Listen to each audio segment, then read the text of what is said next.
শেষ যে লোকটা জান্নাত যাবে তাকে আল্লাহ তাআলা জাহান্নামের আগুনে পোড়াতে পোড়াতে ছাই বানিয়ে দেবেন।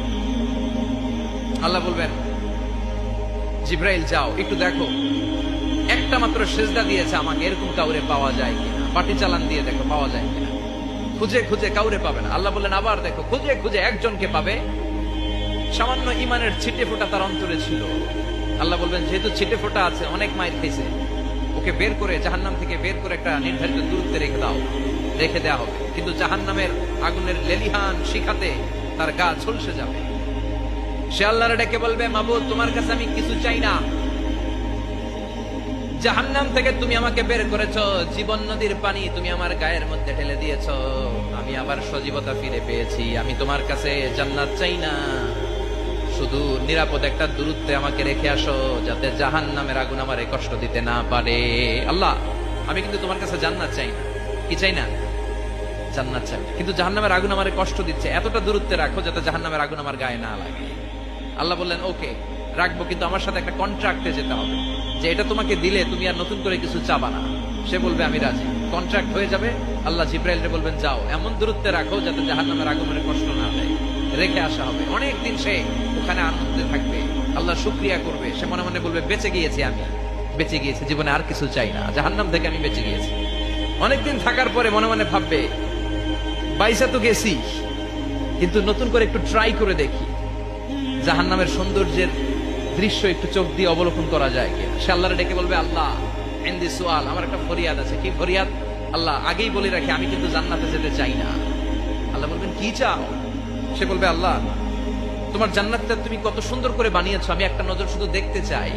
জান্নাতের দরজার সামনে নিয়ে যদি আমারে বসিয়ে রাখো, দ্যাটস ইনাফ, আর কিছু চাই না, শুধু জান্নাতের দরজার সামনে। আল্লাহ বললেন, তুই না ওয়াদা করেছিস, তুই না চুক্তি করেছিস। সে বলবে, আল্লাহ আমারে হতভাগা বানাইয়া তোমার কি লাভ? সুবহানাল্লাহ পড়েন, আমারে তুমি হতভাগা বানিও না। আল্লাহ বলে, ঠিক আছে, আবার সিগনেচার কর যে জান্নাতের দরজার সামনে বসিয়ে দিলে আর কিছু চাবি না। সে সিগনেচার করে বলে, আমি চাবো না। আল্লাহ বললেন, জিব্রাইল বেচারারে ধরে জান্নাতের গেটের সামনে বসায় দে। এবার জান্নাতের গেটের সামনে বসে বসে জান্নাতের সৌন্দর্য দেখা শুরু করবে। সুবহানাল্লাহ, এমন সৌন্দর্য যেটা চোখ দিয়ে কেউ দেখে নাই, কান দিয়ে শুনে নাই। ওই সৌন্দর্য চোখে দেখে, কান দিয়ে আওয়াজ শুনে, মাগার ভোগ করতে পারে না। অন্তরে জ্বালা আছে না নাই? এয়ার কন্ডিশনের রুমে ঢুকতে না পারলেও, এয়ার কন্ডিশনের রুমের দরজার বাইরে দাঁড়ালো, এয়ার কন্ডিশনের রুমের একটা ঠান্ডা বাতাস গায়ে লাগে না? কথা বলেন। ও যখন জান্নাতের দরজার সামনে দাঁড়াবে, ওর গায়েও এরকম জান্নাতের ঠান্ডা বাতাসের হিমেল ছোঁয়া গাটাকে শীতল করে দিবে। ওই শীতল হয়ে যাওয়ার পরে আর তো সহ্য হবে না, আবার আল্লাহরে ডাকবে, মনে মনে ভাববে, আর একটু ট্রাই করি না, দোষ কি, আস্তে আস্তে অনেক দূর তো আগাইছি। সুবহানাল্লাহ কইবেন না? এবার আল্লাহরে বলবে, আল্লাহ ইনদি সুআল, আল্লাহ তুমি যদি কোনো বিষয়ে নতুন করে ডিসিশন নাও, তোমারে জিজ্ঞেস করার মতো কি কেউ আছে? আল্লাহ বলে, না, আমি তো সব রাজার বড় রাজা, মহারাজা, আমার উপরে তো কারো কথা চলে না। ওই হতভাগা লোকটা বলবে, আল্লাহ এত সুন্দর জান্নাত তুমি বানালাম, চোখ দিয়ে সৌন্দর্য দেখি, কান দিয়ে আওয়াজগুলো শুনি, হুর আর গেলমান হেঁটে বেড়ায়, এত সুন্দর জান্নাত চোখ দিয়ে দেখি, ঢুকতে পারি না, আমারে কষ্ট দিয়ে তোমার কি লাভ? ও আল্লাহ, আমারে তুমি মাফ করে দাও, জান্নাতের চিপার মধ্যে এক কর্নারে তুমি একটু আমারে জায়গা করে দাও। আল্লাহ বলবেন, ওয়াই হাক ইবনা আদম, তোর ধ্বংস হোক হে আদম জাত, মা আগদারাকা, তোর চেয়ে বড় গাদ্দার আমি আমার সৃষ্টিকুলে কাউরে দেখি নাই, কারণ তুই আমার সাথে চুক্তি করিস আর চুক্তি ভঙ্গ করিস।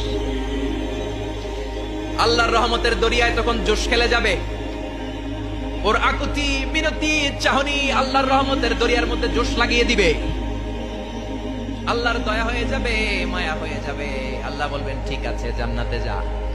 লোকটা এবার এক দৌড়ে জান্নাতের ভিতরে ঢুকে যাবে। লোকটার দৌড় দেখে আবার লোকটারে আল্লাহ ডেকে বলবে, একটু দাঁড়া, একটু দাঁড়া, জান্নাত তো দিছি, তো দৌড় দিলি কেন? সুবহানাল্লাহ কইবেন না? লোকটি বলবে, আল্লাহ প্ল্যান তো আমি কম করি নাই, এত চেষ্টার ফলে আমি আসতে পারছি, আবার যদি তুমি বাইর করে দাও, এই জন্য এক দৌড়ে এমন চিপার মধ্যে লুকাবো যাতে তুমি আমার না দেখো।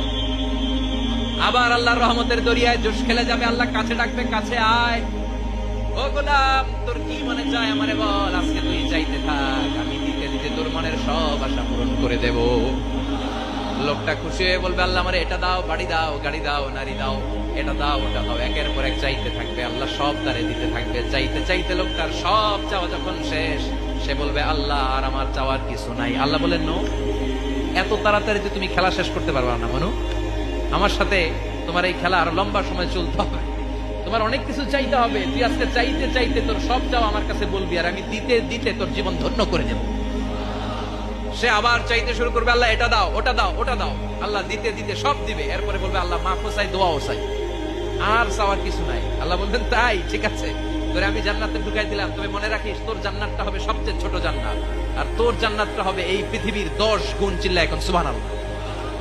বুখারীর বর্ণনা, আখিরু মান দাখালাল জান্নাহ, যে লোকটা সর্বশেষ অনেক মাইর খাইয়া রিমান্ডে থাকার পরে জান্নাতে ঢুকবে, তার জান্নাতটা যদি পৃথিবীর 10 গুণ হয়, তাহলে আমাদের সবাইরে ফেরদাউসে ঢুকাতে আল্লাহর কোনো সমস্যা আছে? চিল্লায় বলেন সমস্যা আছে?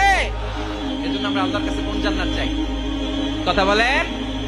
রব্বুল আলামিন বলেন, ওয়াসিকাল্লাযীনা ইত্তাকাউ রাব্বাহুম ইলাল জান্নাতি যুমারা হাত্তা ইযা জাউহা ওয়া ফুতিহাত আবওয়াবুহা ওয়া ক্বালা লাহুম খাযানাতুহা সালামুন আলাইকুম তিবতুম ফাদখুলুহা খালিদিন।